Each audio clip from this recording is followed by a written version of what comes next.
আসসালামু আলাইকুম বন্ধুরা, আমার নতুন ইউটিউব চ্যানেলে আপনাদের সবাইকে স্বাগত। আজকে আমি আপনাদের সাথে শেয়ার করতে চলেছি বাঙালিদের প্রিয় একটি খাবার মসুরের ডাল রান্না। বাঙালিদের শেষ পাতে মসুরের ডাল রান্না ছাড়া যেন চলেই না। তো চলুন শুরু করা যাক। একটি কড়াইতে কুসুম গরম পানির মধ্যে ধুয়ে রাখা মসুরের ডাল দিয়ে দিব। এরপর একটি তেজপাতা ও 1 চামচ লবণ দিয়ে এটাকে ঢাকা চাপা দিয়ে সেদ্ধ করে নিব। এর মধ্যে একটু তেল অ্যাড করেছিলাম, কিন্তু আমি সেটা ভিডিও ক্লিপ নিতে ভুলে গিয়েছি। এই পর্যায়ে একটু তেল অ্যাড করলে ডাল উতলিয়ে চারদিকে ছড়িয়ে যাবে না। এরপর ডালটি ফুটে গেলে ডালের মধ্যে মাঝারি সাইজের একটা পেঁয়াজ কুচি করে কেটে এবং 4-5 টুকরা রসুন কুচি করে কেটে দিয়ে দিয়েছি, এবং আমি এখানে 4-5টি মরিচ ব্যবহার করেছি। আপনারা আপনাদের প্রয়োজন মতো ব্যবহার করবেন।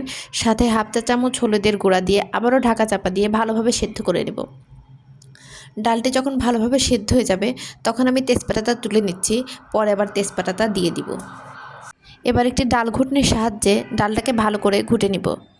এবার আগের তেজপাতাটা সহকারে পর্যাপ্ত পরিমাণ পানি দিয়ে ডালটাকে ভালোভাবে ফুটিয়ে নিব। ফোটানো হয়ে গেলে ডালটাকে আলাদা বাসনে তুলে নিব। এবার একটি কড়াইয়ে পর্যাপ্ত পরিমাণ তেল দিয়ে দিব।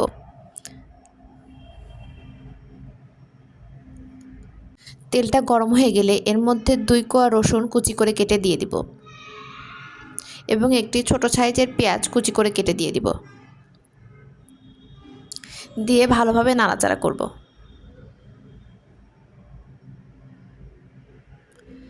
নাড়াচাড়া করতে করতে যখন পেঁয়াজ রসুনগুলো হালকা ভাজা হয়ে যাবে তখন এর মধ্যে শুকনো মরিচ দিয়ে দিব।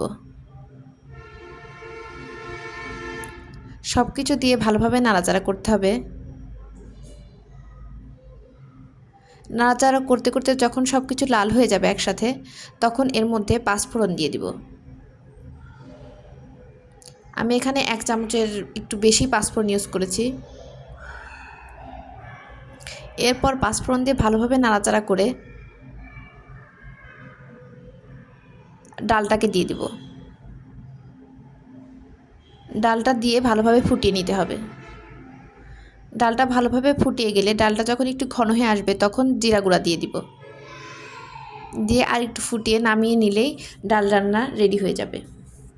আপনারা চাইলে প্রেসার কুকারেও এভাবে ডাল রান্না করতে পারেন, কিন্তু আমার কাছে কড়াইতে ডাল রান্নাই বেশি ভালো লাগে। গরম ভাতে এরকম পাতলা ডাউল দিয়ে খেতে অনেক বেশি সুস্বাদু লাগে।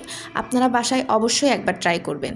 আমার এই সিম্পল রেসিপিটি যদি আপনাদের ভালো লেগে থাকে তাহলে লাইক, কমেন্ট এবং শেয়ার করবেন, এবং আমার পাশে থাকতে চ্যানেলটিকে সাবস্ক্রাইব করবেন। আল্লাহ হাফেজ সবাইকে।